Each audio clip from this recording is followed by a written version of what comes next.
Wall Street Memes Casino, I'm fine. and Sportsbook. Sign up now for a $20 free bet. Just use the code IFLTV24. Sign up now. Terms and conditions apply. This is Oscar Bevis for IFL TV Tiernan, my man. It's a pleasure to see you. Happy New Year. A week into 2024 now. How are we? Yeah, I'm good. Yeah, everything's going well. Had a little break after my last fight. That was November on the Wasserman Bill here in Brighton. And yeah, had a nice little break over Christmas. Seen some of my family and ready to get back into training. Are you a New Year's resolution man? I am and I ain't. You know, I like to tell other people that they're stupid for making New Year's resolutions when they won't keep it. When I do, they also, and I don't keep it, so I just don't do it. Don't bother no more, you know.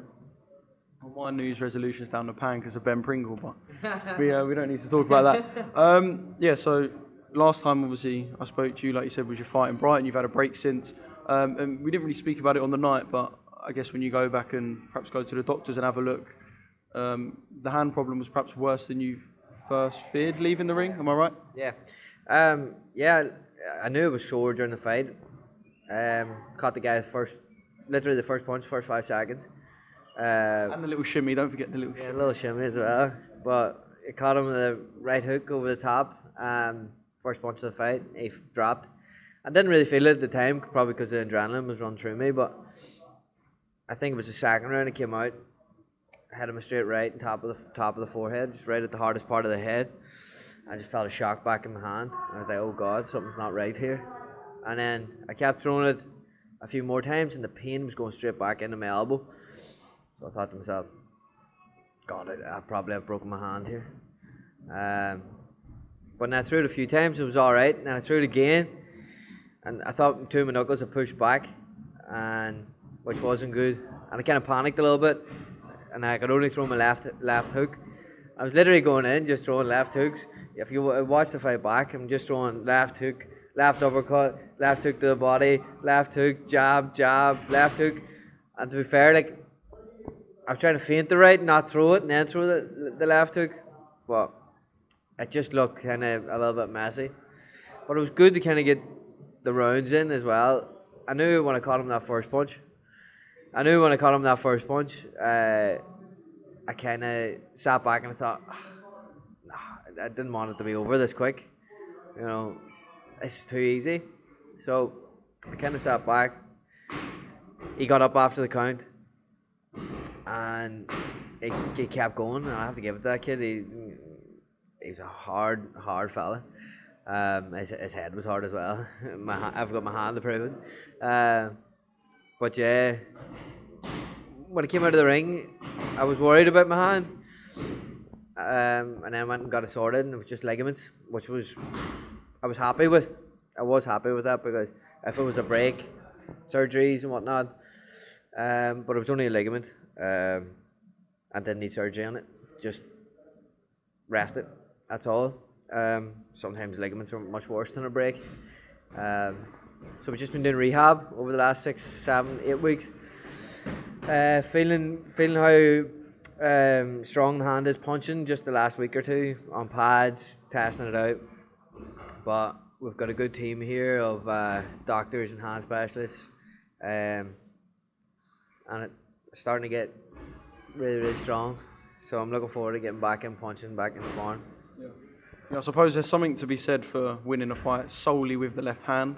I guess you showed something that perhaps you didn't want to show, but that kind of looks positive on that night. And you was teetering with the idea of potentially fighting kind of soon after and doubling up and having 2 quick fights before the end of the year. Obviously, that didn't happen. So I guess you'll want to be out as soon as possible this year. Yeah, absolutely. Like, we had an option of 2 routes to go after that last fight.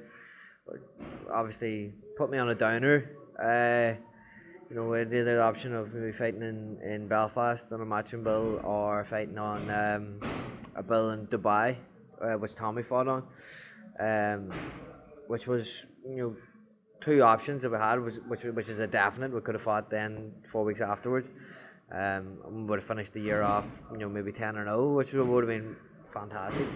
and maybe as an 8-rounder, and maybe moving into the rankings. But no, look, everything happens for a reason. I'm not one to kind of look back and think, what if? So, as I said, everything happens for a reason. I'm happy that it happened, because who knows? Next fight, it could have broken my hand. You know what I mean? An injury could have happened. A worse injury could have happened. So I'm happy I've had the break. I'm looking forward to getting back into the ring. Yeah. Well, your last fight was on the Wasserman bill. So pretty straightforward question, I guess. I know there'll be a few more details behind it than just a simple answer, but how come you weren't signed with Wasserman then, appearing on their show, showing your talent, coming through a little bit of adversity as well? I would have thought that by now there would have been a pen to paper and we would have seen the Instagram post and all that. How come that kind of hasn't materialised? I don't know. I mean, that's on this Ireland side. We'll see. We'll see what comes. I mean, they did have a few shows then after that, and they're involved with their misfits and they've got other things going on. I mean, they're busy people. So I think it's maybe I need to show them who I am once more again to get that pen to paper. But look, I'm happy as a free agent. We'll see who comes, and whoever snaps me up first. I mean, they're gonna get. They've stricken the lottery. So I'm looking forward to actually having the backing, because I've never had the backing. I've come up the hard way through the sport. I've fought abroad. I've fought in Spain, Belgium, Poland, in Ireland, and then the UK, maybe possibly in the States. I'm not the type of person to just want to fight in the UK. I want to fight all over the world. I want to fight in South Africa. I want to fight in the Middle East. I want to fight in Asia, Australia, anywhere. I'll travel and fight. I mean, I've been doing it all my life. I've been doing it in the amateurs. In the amateurs, I fought in Australia 3 times. I've fought in the States 6 times as an amateur. Travel doesn't do anything to me. Jet lag doesn't do anything to me. I'll fly over, fight in a day's notice. I don't give a shit. So that's the thing. Like, I can fight anywhere. And I'm looking forward, because we might have a possibility of fighting in the States now in the next 2 months, which would be good. I used to live in New York. I can sell a lot of tickets, and kind of like a welcome home. And I've got a lot of family out there as well. So yeah, I'm looking forward to fighting in the States as a professional, because I love fighting in the States as an amateur, and everybody was so welcoming. And my style, I think, it would be amazing out there. Where aren't the Irish? Where aren't they? They're everywhere. Yeah. They are absolutely everywhere. There's more Irish dotted around the world than there are in Ireland. I'm 100% sure of that. You can't go anywhere in the world without seeing the Irish. Sell tickets anywhere, don't tell me. I mean, you go to the mountains in Nepal, you're gonna find an Irish pub. I went to New York recently, and I kid you not, it was Irish pub, Irish pub, Irish pub, Irish pub. I mean, the Americans love the Irish. That's because they want to be us. But they are us, a few generations ago, But I would love to fight in Boston as well. Boston, New York. I mean, Philly. I've got family in Philly. I remember when I was younger, my mum and dad were meant to move to Philadelphia, so I could have been a Philadelphia kid now with an American accent. I'm not even gonna attempt the American accent. No. And we've had enough people attempt accents on IFL of recent, so we don't need any more. I don't. Yeah, we'll say nothing. Yeah, bad, but no, I don't think the American accent would go well with my accent. You could hear the twang. Before I met you, if I hadn't heard your voice, I would have said you look more Irish than it's possible to even look. So I'm going to say stick with the Irish accent for now, at least. Do I take that as a compliment or not? Yeah. Do I? Well, if you love being Irish, then it's a compliment, isn't it? It's a compliment. That's just because my skin is porcelain white. Yeah, there you go. Yeah, exactly. But no, New York would be wicked. Obviously, of recent times, I guess people would look back to Mick's debut and see what MSG was like, St. Patrick's Day, McGregor, the lot. I guess, yeah, that's of recent, but you can go back to many St. Patrick's Days and look at fights in New York. And I guess that's kind of something you would have visualized like hundreds, thousands of times? Yeah, I remember a few years back, before I turned professional, I went to Mick's fight in New York on St. Paddy's Day, and that was amazing. I mean, the whole fight week, the whole lead up to it, all the Irish songs playing, it was class, and I'd love to fight him St. Patrick's Day or St. Patrick's Day week in New York. It'd be absolutely amazing. I mean, as every Irish fight is almost like a rite of passage. The fight in New York on St. Patrick's Day, St. Patrick's weekend, and I think like New York's like my second home. I got loads of mates that moved out there. You know, as soon as they finished college, they were straight out there, and you know they might be they're married out there, you know, with kids and you know whatnot. It's crazy. And when I moved out there, I got to know a lot of my friends, a lot of new friends. And just to hearing their stories about why they moved to the States was amazing, and how they back their own as well out there, and how they stick together. And I think that's the main reason why the Irish get on so well in different countries and stay out there, because they create communities where they are, which is amazing. Like you don't go out to let's say New York and try and find an English pub. There's not really many English pubs out there, you know what I mean? I think with the Irish, they like to have their own, you know, whereas maybe the English go over there and they immerse themselves in the actual culture that's there, but the Irish just hold on to what they had. But yeah, the Irish kind of stick together, and it's nice to see when you go abroad, maybe fighting abroad, especially New York, Philadelphia, Chicago, you know, even LA, Texas. It's crazy. Well, count me in, and I'm putting the expenses through work immediately as soon as that fight is announced. Does this have to be the year where, I don't want to say have to, because it's not like you're teetering towards the end of your career, but does this have to be the year where promotionally you get a deal and things just kind of start to move in that right direction? Because now you've done the learning and bedding stage, I guess it would be easy, and we've seen it with a lot of fighters of the past, it would be easy for things to go stale. So does this have to be the year where kind of things tick in that right direction now? I never see it as like, oh, this has to be the year. You know what I mean? You don't ever really want to hit that panic stations moment, do you? Now, obviously, you should create urgency, but never panic. I mean, never press that panic button, because at the end of the day, you know, still young, still 26, still got another 5, 6, 7 years left in my career. But the way I see it is, I just take every fight as it comes. I mean, see what's next, but.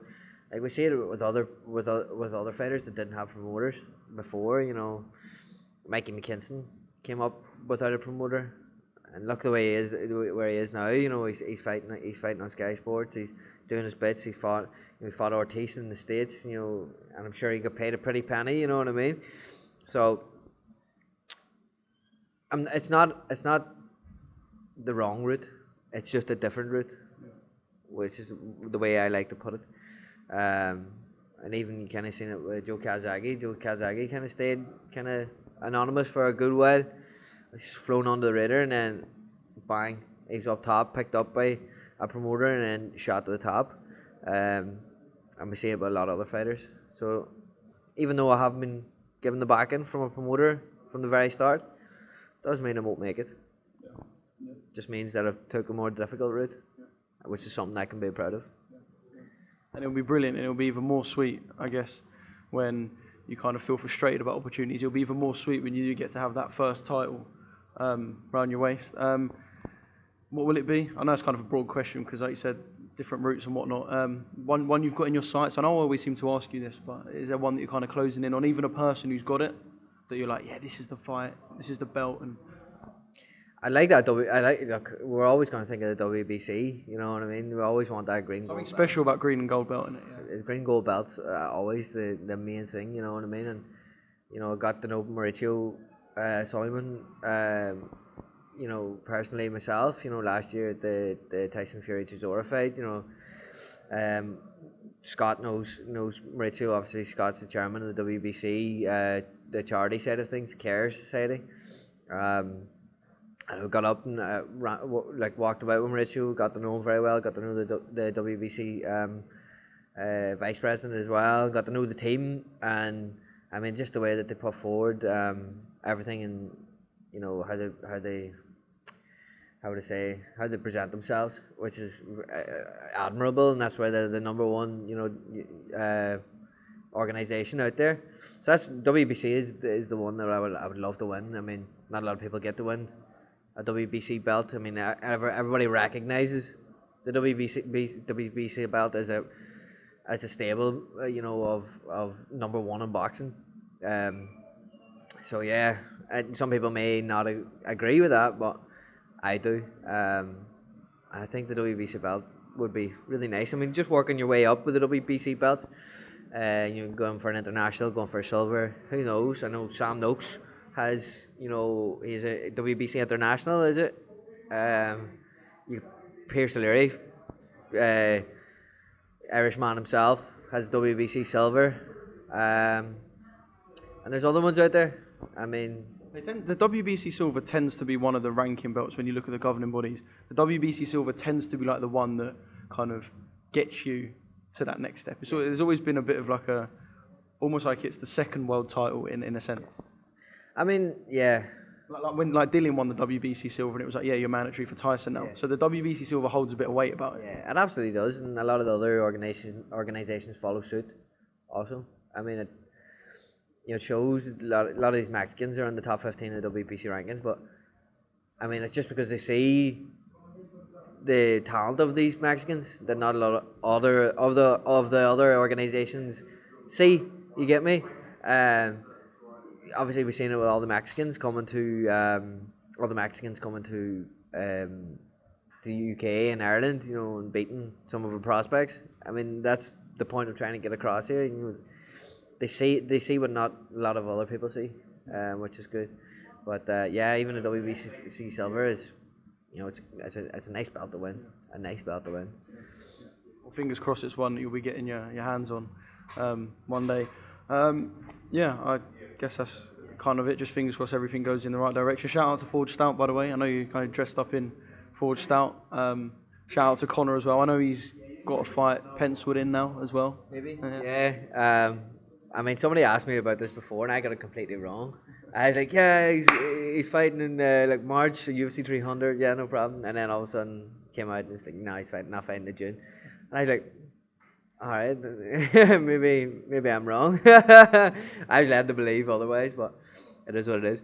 I mean, it's good to see him back, and it would be good to see him kind of even just proper camp training clips and see him back doing what he does. Absolutely, he's training hard at the moment. I mean, he's back in Dublin there at the moment, training hard. I mean, he was out in Dubai for a while, and he was in Saudi Arabia for the Riyadh season. Who fought last? The Deontay Wilder, Parker, and Joshua and Valen. He was out for that, sitting beside Ronaldo. I mean, the man lives a life, but he's training hard at the moment. I mean, it must be a hard life to put away as well. Like sitting next to Ronaldo one day, going back to wherever and jumping on the Lamborghini yacht the next, and then you got to go back and just kind of hit camp. I mean, I've seen that man turn away basketball players from his yacht. You know what I mean? Yeah. It's the type of man he is. He's like, nah, not today. It's just another day in the life of Conor McGregor. So, I mean, he just needs to sit down, reorganise his training, get stuff back in. I mean, the man doesn't stop training anyway. I mean, it's just a more organised training routine, because obviously it's very hard to train when you're flying here, there and everywhere and on yachts. So yeah, it'll be good. I mean, he's got good time now, maybe to train for June, which would be absolutely fantastic. Yeah, shout out Conor, shout out Forge, and if you do fight in the States, maybe we'll see a link up live on IFL TV. Who knows? Forge start together.